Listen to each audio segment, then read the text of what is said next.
विद्यार्थी मित्रांनो, या सेशनमध्ये आपण 13वा युनिट म्हणजेच काय quantitative technique in decision making हे आपण याच्यावर ऑब्जेक्टिव्ह बघणार आहात. तर जे विद्यार्थी मित्र पहिल्यांदाच माझ्या चॅनलला व्हिजिट देत असतील किंवा पहिल्यांदाच ऑब्जेक्टिव्ह क्वेश्चन बघत असतील त्या विद्यार्थ्यांना रिक्वेस्ट आहे, काही जर महत्त्वाचे क्वेश्चन वाटत असतील तर चॅनलला लाईक, सबस्क्राईब आणि शेअर करायला विसरू नका. कुठलाही टाइमपास न करता लगेच आपण सेशनला सुरुवात करू. Question number 1. Blank space दिली is a collection of raw facts, figures, symbol, observation or measurement that can proceed to produce meaningful information. तर त्याला आपण काय डेटा म्हणत असतो. ऑप्शन नंबर 1 हे करेक्ट आहे क्वेश्चन नंबर 1चं. आता बघा, तर दुसरा जर क्वेश्चन आहे, data can be classified as. कोणकोणत्या टाईपमध्ये डाटा असते? एक तर क्वालिटेटिव्ह डाटा असते, क्वांटिटेटिव्ह असते, टेम्पोरल किंवा क्रोनॉलॉजिकल डेटा म्हणतो आपण त्याला, स्पेशल आणि जिओग्राफिकल, हे चारही असते. इथं ऑप्शन माझे देण्याचे विसरले, तर हे चारही डाटाचे टाईप असतात. म्हणजे जर इथं आपण ABCD असं दिलं असतं तर आपण ऑप्शन चारही याच्यावर टिक केलं असतं, म्हणजे ABCD चारही करेक्ट आहेत असं कन्सिडर करायचं. इथं ऑप्शन मी विसरलो. क्वेश्चन नंबर 3, रिकामी जागा. Grouping data according to qualities or attribute that can not be measure numerically but can be describe, त्याला आपण क्वालिटेटिव्ह डेटा म्हणत असतो. ऑप्शन नंबर त्याचं किती आहे? 3 नंबरचा ऑप्शन आहे. सॉरी, 1 नंबरचा ऑप्शन आहे, क्वालिटेटिव्ह डेटा म्हणतो त्याला. क्वेश्चन नंबर 4 बघा आता. रिकामी जागा दिली, grouping data according to numerical value it deals with the measurable number, तर त्याला क्वांटिटेटिव्ह डेटा म्हणतो. ऑप्शन नंबर 4चं 2 हे उत्तर असणार आहे. क्वेश्चन नंबर आता बघा काय सांगितलं आपल्याला 5. Arranging data according to time called as, काय म्हणतो आपण? टेम्पोरल डेटा, किंवा त्याला आपलं दुसरं नाव क्रोनॉलॉजिकल डेटा सुद्धा म्हणता येईल आपल्याला. ऑप्शन नंबर 1 हे इथं करेक्ट उत्तर असणार आहे. क्वेश्चन नंबर 6 बघा आता. एक थोडीसं, सहा सहा बघा. Means arranging data according to the with the place or geographical location, त्याला कोणता डेटा म्हणतात? स्पेशल किंवा जिओग्राफिकल डेटा. ऑप्शन नंबर 1 हे करेक्ट उत्तर असणार आहे. क्वेश्चन नंबर 7 जर आपण बघितलं, काय सांगितलं? Are the statistical measure use to find the central or average value of the data set, तर त्याला काय म्हणत असतो आपण? Measure of the central tendency. Option number 1 हे उत्तर करेक्ट असणार आहे. क्वेश्चन नंबर 8 बघा इथं. Choose the right option from the below, हा जो क्वेश्चन आहे आयटीआय प्रिन्सिपल जे 2026 मध्ये 18 फेब्रुवारी झाली, त्याच्यामधला हा क्वेश्चन आहे. Choose the right option from the below. The statistical term mean, median आणि मोड आर नोन ॲज, त्याला काय म्हणतो आपण? Measures of the central tendency असं म्हणतो. ऑप्शन नंबर 3 हे करेक्ट उत्तर असणार आहे. क्वेश्चन नंबर 9 बघा. Statistical term mean, mode, medium और are known as a measure of the central tendency value, हे आर आहे, इथं ऑर झालंय चुकून, आर असं लिहा. म्हणजे काय वाचणार आपण? Statistical term mean, mode, medium are known as the measure of central tendency because they are use to find out the, रिकामी जागा दिली, value of the data set, कोणते व्हॅल्यू सेंट्रल किंवा ॲव्हरेज व्हॅल्यू काढतात, म्हणून त्याला measure of the central tendency म्हणतात ना. ऑप्शन नंबर 1, टॉप, बॉटम, हे LHS, RHS अशा काही व्हॅल्यू काढत नाही, तर ते कोणते? सेंट्रल ऑर ॲव्हरेज व्हॅल्यू काढते, म्हणूनच त्याला आपण measure of the central tendency असं म्हटलेलं आहे. ऑप्शन नंबर 1 हे इथं करेक्ट उत्तर असणार आहे. क्वेश्चन नंबर 10 बघा. क्वेश्चन नंबर 10चं बघा आता काय सांगितलं आपल्याला. ठीक आहे, 10. Main types of the measure of central tendency कोणकोणते असतात? मीन असते, मीडियन असते आणि मोड असते. ऑप्शन नंबर 4 असणार करेक्ट असणार. Question number 11. Sum of the all the values divided by the number of values called as, त्याला काय म्हणतो आपण? मीन व्हॅल्यू म्हणतो. Question number 12. काय सांगितलं? It is the middle value, म्हणजेच काय? मीडियन म्हणतो त्याला. 12चा ऑप्शन नंबर 2 हे असणार आहे. क्वेश्चन नंबर 13 बघा आता. रिकामी जागा दिली किंवा ब्लँक स्पेस दिली. It is the middle value of the data set when a data arrange in ascending or descending order, त्याला सुद्धा मीडियन म्हणतो आपण. ऑप्शन नंबर 2 करेक्ट आहे. Question number 14.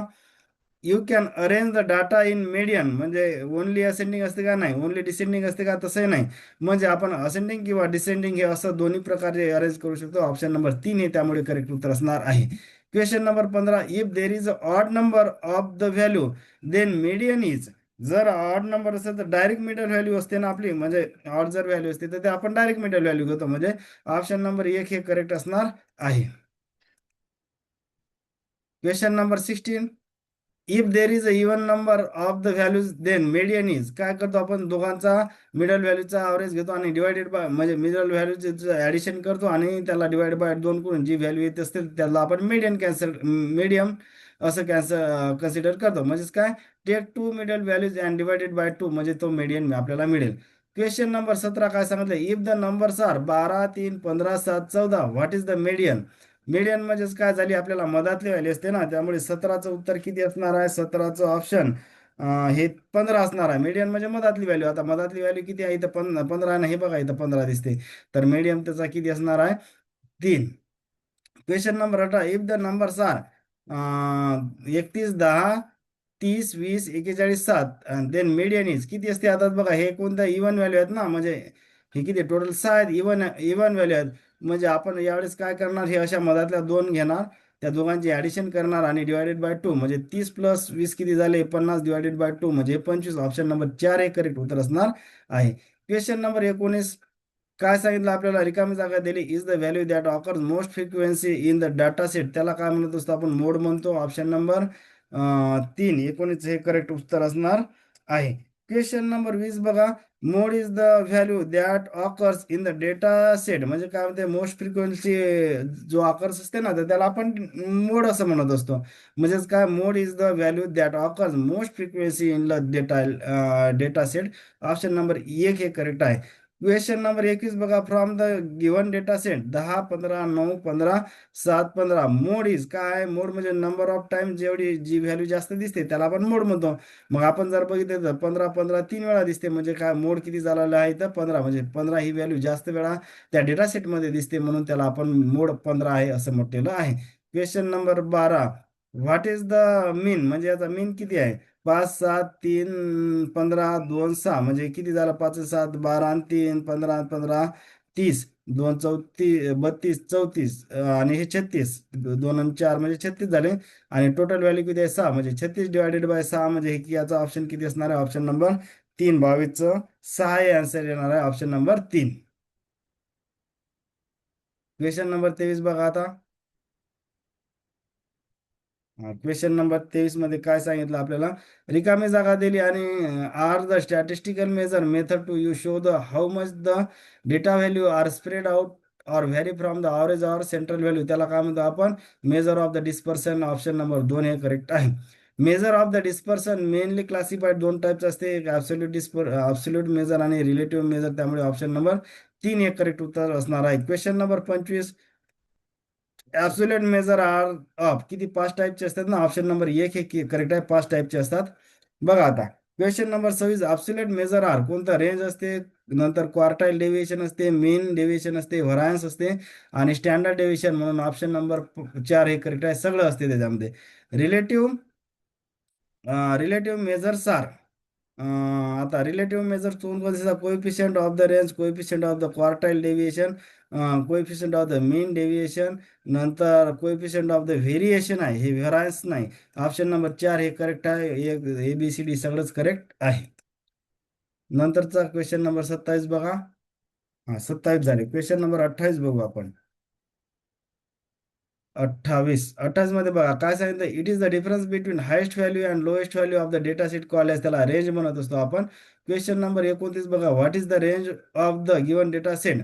आता बघा इथं गिवन डेटा सेट किती दिला, 10, 15, 20, 30, 70. आता आपल्याला काय करायचं, डिफरन्स बिटवीन हायेस्ट आणि लोएस्ट व्हॅल्यू म्हटलं, हायेस्ट 70 आहे, लोएस्ट 10 आहे, म्हणजे त्यातला डिफरन्स किती असेल, 60. ऑप्शन नंबर 4 हे करेक्ट उत्तर असणार आहे. नंतर क्वेश्चन नंबर 30 बघा, रिकामी जागा दिली आणि measure the spread of the middle 50 of the data ignoring the all the very small and very large value, म्हणजे त्याला आपण क्वार्टाईल डेव्हिएशन म्हणतो. ऑप्शन नंबर 1 हे करेक्ट आहे.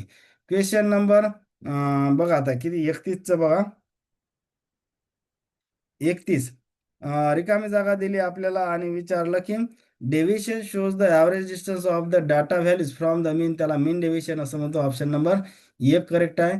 Question number 33, it is the average square distance from the mean, त्याला काय म्हणतो, व्हरायन्स म्हणतो आपण. ऑप्शन नंबर 1 हे करेक्ट उत्तर असणार आहे इथं. आता क्वेश्चन नंबर 33 थोडं क्लिअर करतो मी. क्वेश्चन नंबर 33 घ्या. काय सांगितलं, it is the square root of the variance, त्याला काय म्हणतात, स्टँडर्ड डेव्हिएशन. ऑप्शन नंबर 2 हे इथं करेक्ट असणार आहे. क्वेश्चन नंबर 34, आता बघा, is the statistical structure use to measure the relation between two variable, तर त्याला को रिलेशन असतं म्हणतो, कोऑर्डिनेशन रिग्रेशन वगैरे म्हणत नाही. ऑप्शन नंबर एक त्याचं करेक्ट उत्तर असणार आहे. Question number 35, correlation shows one variable changes when another variable also changes, हे कॉन्स्टंट नाही, त्यामुळे ऑप्शन नंबर 2 हे करेक्ट उत्तर असणार आहे. टाइप्स ऑफ कोरिलेशन कोणकोणते असतात? पॉझिटिव्ह, निगेटिव्ह आणि झिरो कोरिलेशन, ऑप्शन नंबर 3 हे करेक्ट आहे. क्वेश्चन नंबर 37 बघा, चूज द करेक्ट सेंटेन्स, आपल्याला करेक्ट सेंटेन्स ओळखायचा आहे. Positive correlation both the variable increase or decrease together, negative correlation one variable increase while अनादर डिक्रीज, म्हणजे एक जर वाढत असेल व्हेरिएबल तर त्यावेळेस दुसरा होते. पॉझिटिव्ह मध्ये कसं असतं की दोन्ही व्हेरिएबल समजा पॅरललीच वाढत असतील तर दोन्ही वाढतात, पॅरललीच कमी होत असतील तर दोन्ही कमी होतात. झिरो कोरिलेशन म्हणजे काय की वाढ आणि कमी जास्त होण्याचा काही संबंध नाही, त्याच्यामुळे दूरदूर संबंध नसते, म्हणजे no relation between variable, option number 3 correct उत्तर असणार आहे. क्वेश्चन नंबर 38 बघा, आता काय सांगितलं आपल्याला. Choose the correct sentence, correct sentence इथं ओळखायचं आहे आपल्याला. काय म्हटलं की positive correlation income and expenditure, म्हणजे याच्यामध्ये कसं असते, पॉझिटिव्ह कोरिलेशन म्हणजे इन्कम वाढलं की सोबत एक्सपेंडिचरही वाढते ना, तर त्याच्यामुळे त्याला पॉझिटिव्ह कोरिलेशन म्हणतात. नंतर निगेटिव्ह कोरिलेशन डिमांड आणि सप्लाय, बघा डिमांड वाढली की डिमांड आणि सप्लाय यांचं रिलेशन इन्व्हर्स असते. डिमांड वाढली तर सप्लाय कमी होतो, सप्लाय वाढला तर डिमांड कमी होते, असं त्याला म्हणजे negative correlation. Zero relation beauty आणि ब्रेन, हे सुद्धा याचा झिरो रिलेशन, म्हणजे त्यांचं आणि त्यांचा दूरदूर संबंध नाही, म्हणून ऑप्शन नंबर 3 हे करेक्ट उत्तर असणार आहे. Question number 39, choose the correct sentence, आपल्याला करेक्ट सेंटेन्स इथं ओळखायचा आहे. पहिले सेंटेन्स काय सांगितलं की regression is the statistical method use to predict the value of one variable based on another variable, बरोबर आहे. नंतर रेग्रेशनचा यूज काय होते, it helps to estimate the future value or demand, हे सुद्धा बरोबर आहे. ऑप्शन नंबर 3 म्हणजे दोन्ही सेंटेन्स हे करेक्ट आहे, ऑप्शन नंबर 3 हे करेक्ट ऑप्शन आहे.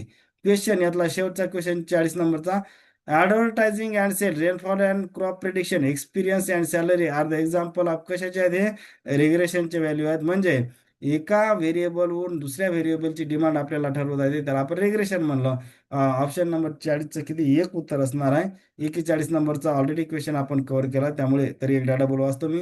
काय सांगितलं, is the statistical structure use to measure the relationship between two variable, त्याला आपण को रिलेशन म्हणलं. ऑलरेडी 35 नंबरला ते क्वेश्चन आपण कव्हर केलेला आहे. होप करतो की बऱ्याच गोष्टी मी फास्टमध्ये सांगितल्या, काही महत्त्वाचं वाटत असेल तर चॅनलला लाईक, सबस्क्राईब आणि शेअर करायला विसरू नका. थँक्यू.